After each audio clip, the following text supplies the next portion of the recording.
Hello दोस्तों, welcome to our channel MK explain. तो दोस्तों, आज हम आपके लिए एक ऐसी अजीबोगरीब कहानी लेकर आए हैं जिसमें कि एक औरत का एक लड़के से एक ऐसा रिश्ता होता है जिसमें वो उसका बेटा भी होता है और उसका प्यार भी। तो आज हम इसी अजीबोगरीब कहानी को एक्सप्लेन करने वाले हैं जिसका नाम है बॉम्ब 2010। तो दोस्तों, बिना वक्त जाया करे हम कहानी की शुरुआत करते हैं एक रेबिका नाम की लड़की से, जो कि बीच पर खेल रही होती है और उसकी वहाँ थॉमस नाम के एक लड़के से मुलाकात होती है।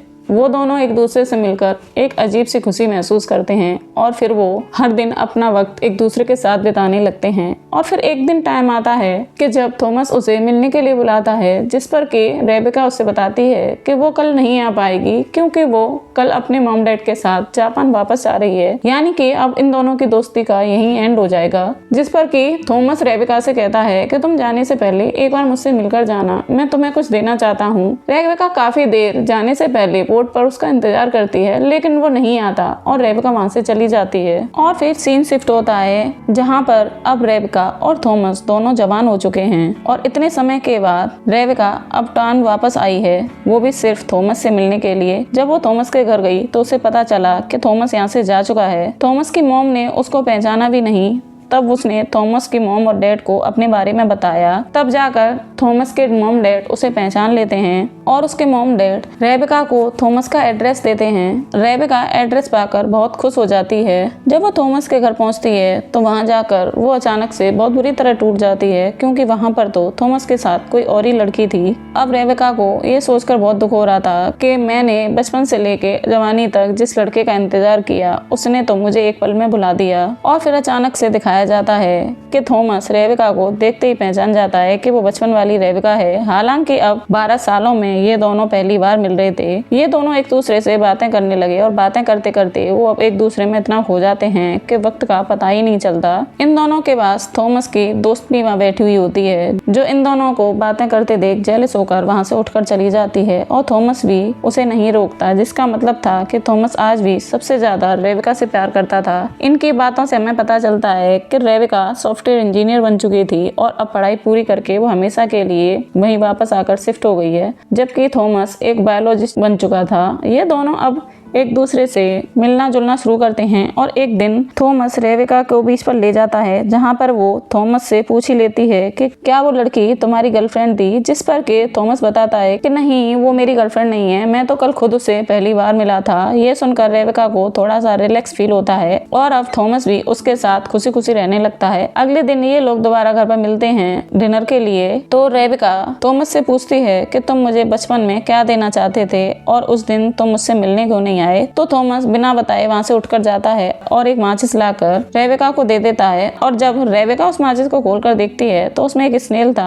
थॉमस ने बताया कि ये वही स्नेल है जो वो उसे देना चाहता था और उसके उस दिन गहरी नींद में सो जाने की वजह से ना वो रेबिका से मिल पाया और रेबिका उससे बिना मिले चली गई। इसलिए उसने रेबिका के लिए जो गिफ्ट रखा था उसे आज तक संभाल के रखा हुआ था। हालांकि इतने सालों बाद वो स्नेल मर चुका था, लेकिन कहीं ना कहीं रेबिका को ये खुशी थी कि थॉमस आज भी उससे उतना ही प्यार करता है, इसलिए उसने रेबिका के इंतजार में वो स्नेल संभाल के रखा था। जब ये दोनों आपस में बातें कर रहे होते हैं तो थॉमस रेबिका को बताता है कि वो बायोलॉजिस्ट होने के साथ साथ एनवायरनमेंट के लिए भी काम करता है, यानी कि जिन जानवरों के एक्सीडेंट हो जाते हैं या वो मर जाते हैं, वो उनके क्लोन्स बनाकर उनकी नस्ल को बढ़ाने की कोशिश करता है। फिर उसने अपना एक एक्सपेरिमेंट भी रेबिका को दिखाया जिसमें कि बहुत सारे कॉकरोच के क्लोन थे। रेबिका थॉमस के अचीवमेंट को देखकर बहुत खुश होती है। थॉमस ने उसे बताया कि मेरे बनाए इस क्लोनिंग मेथड की मदद से किसी भी चीज का, यहाँ तक कि इंसान का भी क्लोन बनाया जा सकता है। और ये बात सुनकर रेबिका एकदम से शॉक्ड रह जाती है और फिर थॉमस रेबिका को अपनी टीम में शामिल होने की सलाह देता है, जिसमें कि वो लोग मिलकर एनवायरनमेंट पर काम करेंगे। रेबिका को भी उसका आइडिया अच्छा लगता है और फिर ये दोनों मिलकर काम करने लगते हैं। जब ये दोनों टाउन से जा रहे होते हैं, जहाँ पर कि बहुत खूबसूरत सा सीन होता है, रेबिका ने थॉमस से कहा कि मैं कुछ कुछ देर यहाँ पर रुकना चाहती हूँ। तो थॉमस भी हाँ कह देता है और अपनी गाड़ी साइड में रोक देता है। रेबेका एक्साइटेड होकर गाड़ी से निकलकर आगे की तरफ भागने लगती है और फिर पीछे से अचानक एक्सीडेंट होने की भयानक आवाज आती है। जब रेबेका पीछे मुड़कर देखती है तो वहाँ थॉमस का एक्सीडेंट हो चुका था।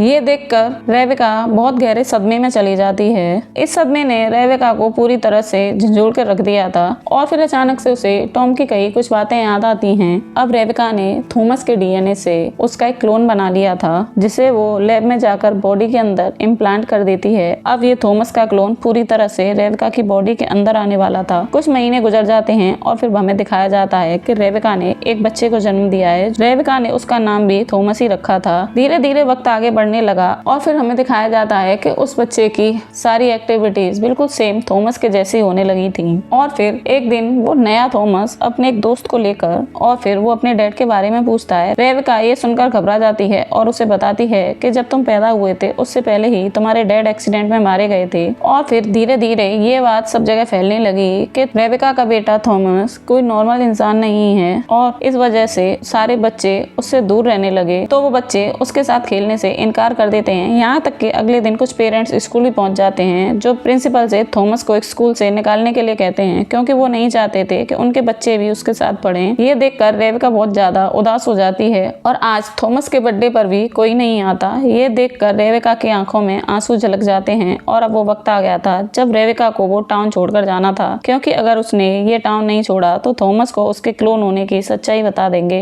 थॉमस को लेकर रेबेका एक सुनसान जगह पे चली जाती है जहाँ पर सिर्फ उसी का घर था। वहाँ पर कोई और रहने वाला नहीं था। उसने यहाँ पर अकेले ही थॉमस को बड़ा किया। इस जगह पर रेबेका थॉमस के साथ काफी खुश थी और फिर सालों बीत जाने के बाद हमें दिखाया जाता है कि अब थॉमस बड़ा हो चुका है और हूबहू अपने डैड की तरह दिख रहा है। आज वो अपने एक फ्रेंड को घर लेकर आता है जिसे देखकर रेबेका जेलस हो जाती है क्योंकि कहीं ना कहीं इस थॉमस को अपना बेटा नहीं समझ रही थी। खैर थॉमस फिर रेबेका को बताता है कि उसकी फ्रेंड कुछ दिन के लिए उनके घर रहेगी। थॉमस के आगे रेबेका भी मजबूर थी और वो मना नहीं कर पाती। फिर वो लड़की वहाँ रहना स्टार्ट कर देती है लेकिन वो देखती है कि इन दोनों के दरमियान माँ बेटे जैसा रिलेशन नहीं है। थॉमस रेबेका के कुछ ज्यादा ही करीब था और यह सब उस लड़की को बहुत ऑकवर्ड लग रहा था, इसलिए वो इन दोनों को छोड़कर वहाँ से चली जाती है। और फिर हम देखते हैं कि थॉमस की मॉम रेबेका से मिलने आई हैं और वो दोनों आपस में बात कर रहे होते हैं। तभी वहाँ अचानक से थॉमस आ जाता है और अपने ग्रैंडसन को देखकर थॉमस की मॉम एकदम से सरप्राइज रह जाती हैं क्योंकि वो हूबहू उनके बेटे जैसा दिख रहा था और वो बिना कुछ कहे वहाँ से चली जाती हैं। थॉमस रेबेका से उनके बारे में पूछता है। अब रेबेका इसका कोई जवाब नहीं दे पाती तो थॉमस को गुस्सा आ जाता है। ऊपर से आए दिन रेबेका उसे कुछ न कुछ छुपा रही थी। इन सारी चीजों का गुस्सा धीरे धीरे थॉमस की पर्सनैलिटी को हार्म करने लगा और फिर थॉमस की दोस्त जो आज उससे मिलने के लिए आई थी वो भी थॉमस को गुस्सा देखकर घबरा कर वहाँ से चली जाती है और फिर थॉमस घर में बहुत ज्यादा बवंडर बना देता है जिस पर कि आज रेबेका समझ चुकी थी कि अब थॉमस को उसकी सच्चाई बतानी पड़ेगी। उसने बहुत हिम्मत करके थॉमस को सारी कहानी बताई। थॉमस को कुछ समझ नहीं आ रहा था तो रेबेका अपने हस्बैंड के लैपटॉप और सारी चीजें उसको दे देती है जिसे देखकर थॉमस समझ गया था कि वो इंसान नहीं है बल्कि एक क्लोन है और वो बहुत ज्यादा परेशान हो जाता है और उसका कॉन्फिडेंस भी लूज हो जाता है। वो सोचता है कि वो इस दुनिया को कैसे फेस करेगा। वो रेबेका से पूछता है कि आखिर तुमने ऐसा क्यों किया। तो रेबेका उसे बताती है कि मैं थॉमस से बहुत प्यार करती थी और मैं उससे दूर नहीं रहना चाहती थी, इसलिए मैंने थॉमस का क्लोन बनाया ताकि हमेशा मैं थॉमस के साथ रह सकूं। रेबेका की बातें सुनकर वो बहुत ज्यादा इमोशनल हो जाता है और ये दोनों एक दूसरे के बहुत करीब आ जाते हैं और रेबेका थॉमस से कहती है कि तुम मेरे ही थॉमस हो जिसे मैं मौत के बाद भी वापस ले आई। लेकिन अब रेबेका की सारी मेहनत बर्बाद होने वाली थी क्योंकि क्लोन रेबेका को छोड़कर जा रहा था। उसने आज रेबेका को मॉम नहीं बोला बल्कि उसको उसका नाम लेकर पुकारा और थैंक यू कहकर वो वहाँ से चला जाता है और रेबेका अपनी सुध बुध भूल वहाँ पर सिर्फ रोने लग जाती है और इसी के साथ इस मूवी का एंड हो जाता है। तो दोस्तों आपको ये एक्सप्लेन कैसी लगी प्लीज हमें कमेंट बॉक्स में जरूर बताएं और हमारे चैनल MK एक्सप्लेन को लाइक और सब्सक्राइब करना ना भूलें। Thank you guys, take care, bye bye.